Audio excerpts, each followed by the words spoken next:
चलिए आइए दोस्तों, अलंकार के उसी क्रम में अर्थालंकार के दो भेद हैं। बहुत भ्रमित होते हैं लोग। एक है भ्रांतिमान अलंकार, दूसरा है संदेह अलंकार। इसमें अक्सर लोग भ्रमित हो जाते हैं। भ्रांतिमान है, दूसरा है संदेह अलंकार। इसमें लोग गलती कर बैठते हैं। अगर पूछ ले भ्रांतिमान है संदेह है तो गलत ना हो, इसके लिए हमने दोनों एक साथ देखिए लिखा उदाहरण हमने एक साथ बताने की कोशिश की है कि गलती नहीं होगी। अब आपसे एकदम आसान पहचान देखिए। पहले पहचान क्या है? भ्रांतिमान अलंकार में क्या है? जहां किसी वस्तु को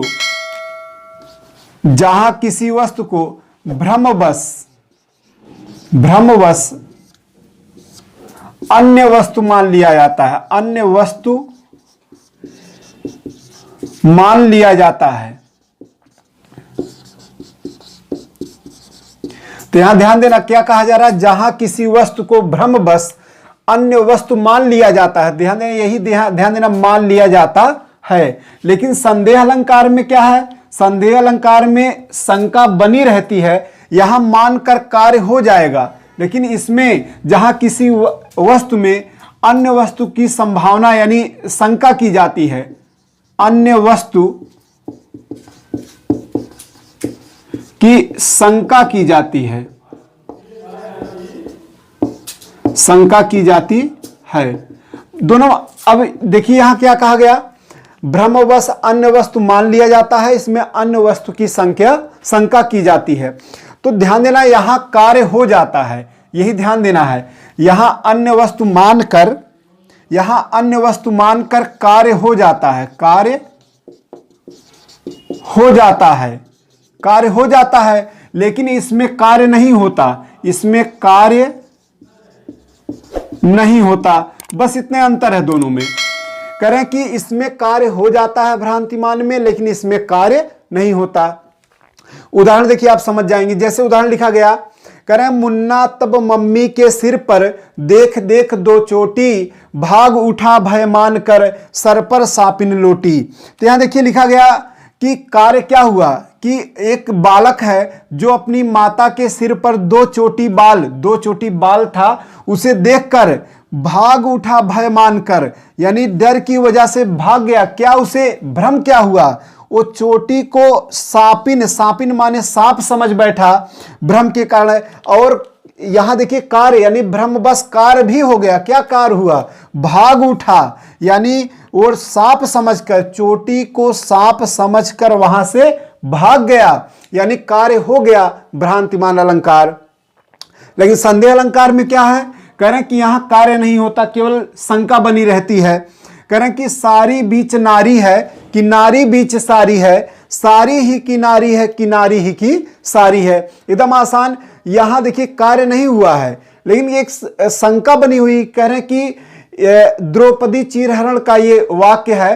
कह रहे हैं कि सारी बीच नारी, जब दुशासन साड़ी खींचते खींचते थक गया तो ही विचार करता है कि साड़ी के बीच में नारी है अथवा नारी के बीच में साड़ी है, या फिर साड़ी ही की नारी है। ये जो स्त्री है ये साड़ी से बनी हुई है, या नारी ही की साड़ी है, या यह स्त्री ही साड़ी की है।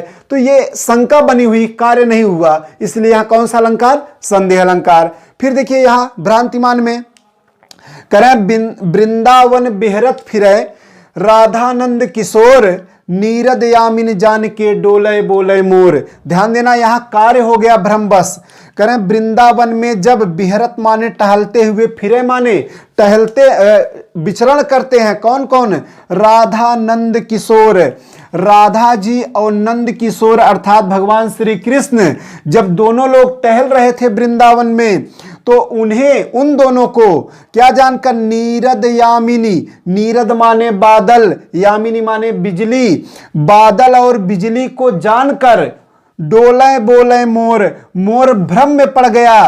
राधा और श्री कृष्ण को बादल और बिजली समझ बैठा और वही समझकर कार्य हो गया। क्या हो गया? वो नाचने लगा, बोले माने बोलने लगा। मोर कब बोलता है? जब बादल गरजते हैं, घने बादल छाए हो और गर्जना हो रही हो, बिजली चमक रही हो, तब मोर बोलता और नाचता है। तो यहाँ राधा और श्री कृष्ण को एक साथ देखकर वह बादल और बिजली समझकर नाचने लगा और बोलने लगा, इसलिए यहाँ भ्रांतिमान हो गया। लेकिन संदेह अलंकार में देखिए क्या कह रहे हैं, तुलसीदास लिखते हैं, कहते हैं कि कैधो भूरि भूमिका भरे हैं भूरि धूम केतु, कैधो चली मेरु से कृषानुसर भारी है।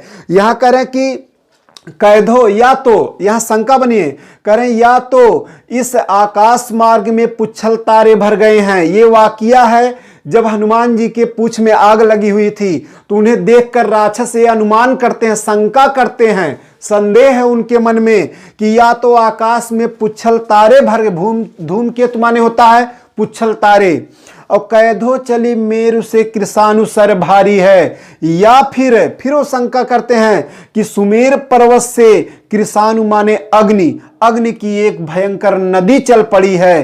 तो यहां संदेह बना हुआ, कार्य नहीं हो रहा है। दोनों में बस इतना ही अंतर है, आप समझ सकते हैं। कोई भ्रम हो तो आप कमेंट जरूर कीजिएगा कि इसमें समझ में क्या नहीं आया। भ्रांतिमान में और उदाहरण आप पाते होंगे, जैसे पाते होंगे, बिल विचार कर नाग सुंड में घुसने लगा विषैला सांप, काली ईख समझ विषधर को उठा लिया तब गजने आप। तो यहां कार्य हो गया, वह बिल यानी वो जो सर्प था वह हाथी के सूंड को बिल अपना समझकर, घर समझकर उसमें प्रवेश करने लगा और भ्रमवश, और हाथी भी भ्रमवश उस सर्प को काली ईख यानी काला गन्ना समझ करके उसे अपने सूंड में उठा लेता है। तो यहाँ भ्रम के कारण कार्य हो जा रहा है, इसलिए भ्रांतिमान अलंकार है। और एक उदाहरण आप पाते होंगे कि पाए महावर देन को नाइन बैठी आए, पुनि पुनि जान महावरी एड़ी मीड़त जाए। तो नाइन, वह नायिका इतनी सुंदर थी कि उसकी एड़ी जैसे महावरी होता है लाल रंग का, उसे जब पानी में रगड़ा जाता है तो रंग लाल हो जाता है पानी का। तो नाइन आके जब रंग लगाने बैठी तो एड़ी को महावरी समझ बैठी, और महावरी समझ के उसके एड़ी को बार बार रगड़ रही हैं। तो भ्रम के कारण क्या हो रहा है? कार्य हो रहा है। तो वहां पर भ्रांतिमान अलंकार हो जाएगा। बस इतना सा है। कोई भी दिक्कत होता है तो आप कमेंट करके बताइएगा। फिर मिलते हैं अगले अलंकार में।